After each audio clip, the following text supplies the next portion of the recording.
graveyard. That's a nice graveyard that Michael's been keeping. It's kind of spiraling out of control.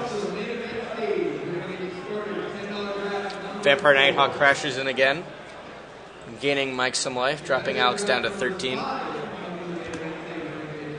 think he's at 20, right?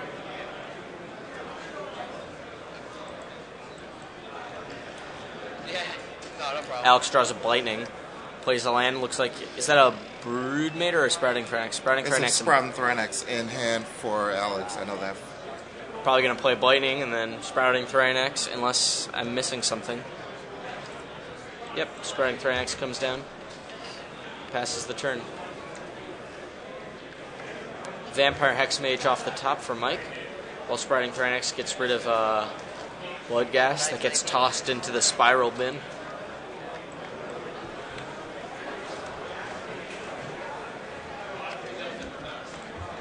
What did Alex draw? Another Sprouting Thranex, it looks like. You could just He's say names. going to probably cast Great Sable Stag and Sprouting Thranex this turn. So, doesn't help. Or 2 Sprouting Thranex. Sure.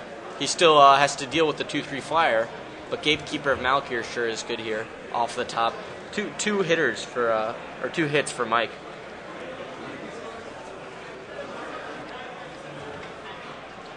Targeting? How's that Gatekeeper? Is that an unkicked Gatekeeper? It's kicked.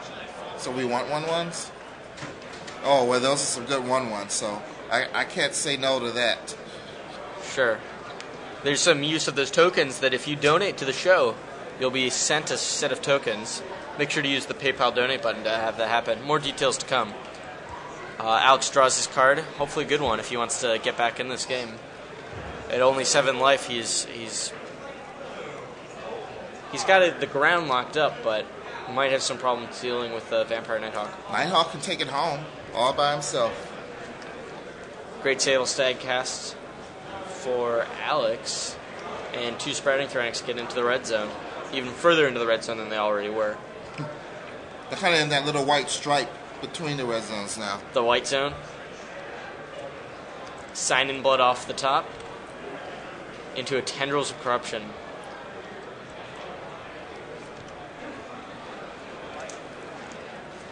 He took 2 from this. Is it 12?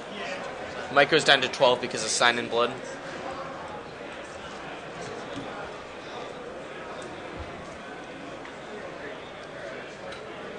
This is 14-9.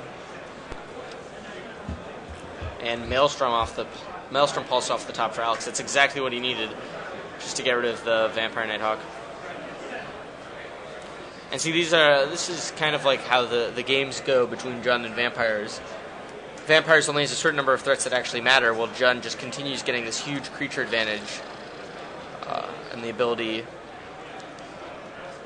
to take over the game. 6? Yeah, I take 3. Good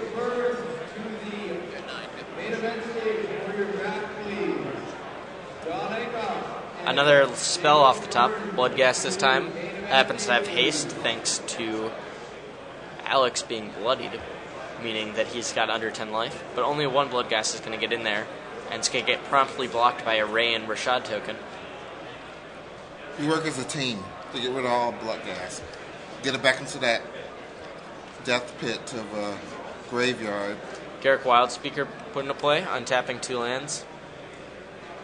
And, Gonna set up an overrun next turn? yeah, I think he can also block with Raging Ravine. Block or attack with Raging Ravine if he wants to. Alex mulling over his options and just says go. He really wants that overrun next turn to get rid of the game, to seal the game rather. But look at was that off the top. Maybe he didn't realize that that other Hexmage could have done that too. Sure. Bloodbraid Elf into a Sprouting Thranex. And a bunch of guys get in there. Bloodbraid Elf, Great Sable Stag, and 2 Sprouting Thranex get into attack. Bloodbraid gets blocked by the Vampire Hexmage. And after Alex alerts that 9 damage would bring Mike down to 0, Mike chooses to block another creature.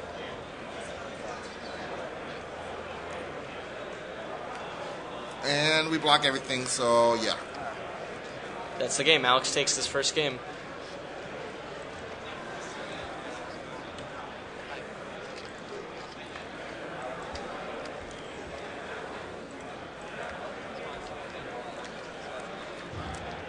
Oh yeah, I'm just making sure you had it right, so I have it right, because he doesn't have it in the lifetime thing, so just making sure. You two are, so I figured Yeah. not one me. No. So what'd you think of those tokens that they were playing with? I really like them. I wish I could get some. Nah, no problem. Do you really? I mean, Because I have some right here at the event. I know some people at home. I can give you some right here from the event if you were at the event. But what if I were sitting at home watching this live on my computer? Well, funny you ask. As you can see, When it comes to me, if you help us bring you Good Games Live by donating any amount, whatever you feel comfortable with, you can get some tokens. Class up those chop, whatever you're using, chopsticks, quarters, Salad, business cards, hotel keys. TVs. Yeah, all you people using TVs is tokens. Get in there with a real 2020. Look at that. Eating a hat. That's definitely a 2020 Klein Indestructible. I do say so Merit myself. Liege legendary token, right? Yep. Definitely. So, help us out, and we'll help you out. Get you some tokens. And we get to bring you more GG's Live. Donate whatever you can. Kind of like PBS, except we go to Grand Prix. Yeah. And we are awesome and not boring. I like PBS. Sometimes it's good. Like Arthur and Wishbone, those shows are gas. I only watch the cooking shows and the home improvement shows. And I'm like a do-it-yourself guy. Although I never do it. I just watch other people do it, and I'm like, oh, I could do that. And then never do it. Then I order out. I watch cooking shows, and then I order food. Wow. What a master. We want to thank all of our 700 viewers watching from home. Thanks for staying at home and watching GG's Live. And usually when you're 6-1, like if you're going to be 6-1, usually plan on drawing next round, or like, oh, I can draw next round. But the winner of this still has to win 2 more in order to draw. So what are you bored in? Did we get a sneak a peek? I didn't get a good chance to take a look. Are you staring at But I me think- because I'm so beautiful? I think that Alex is probably going to board in a little more removal.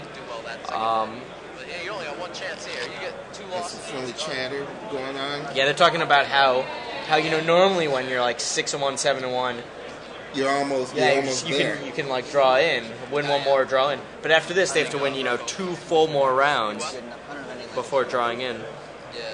It's going to be a tough competition, I'll tell you. There's a lot of 10 round. I don't think I've ever been in a 10-round tournament. legacy competitors. I mean, other than a multiple day tournament. My first 10-round tournament was the LCQ, which was Swiss +1. So it was supposed to be a 9-round tournament, but they had an extra round, so you can find a winner easily. And Nighthawk dealt a lot of damage. Boy, I just... Midwest regionals haven't been 10 rounds. They got on 4, right? Like old school ones, I hear, were like 10 rounds. Were they? Oh wait, there were. Yeah, I think I did play in a regionals that had 600 players. I don't know if I played it or if I judged it, but I have been involved in 10-round tournaments. So First game 1, I won. yeah, I guess I have. It's been so long ago. That was before. That was when there was only one regional. There was one in Chicago, but there wasn't one in like Madison, things like that. And there was one in Ohio, but between that, there weren't any other. There wasn't one in Indiana. There wasn't one in Iowa. There wasn't one in St. Louis, Missouri. And so everyone had to come to like Chicago or Ohio or like Minnesota. I think that's where the other one was. And they turned out to be 600-person tournaments.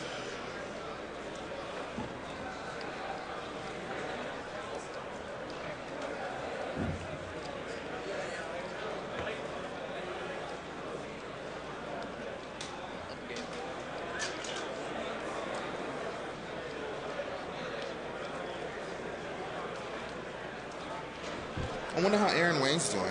I believe he has 1 loss, or 2 losses right now. I was looking through, trying to find a feature match. If he gets another loss, we can convince him to come in the booth, talk with the player,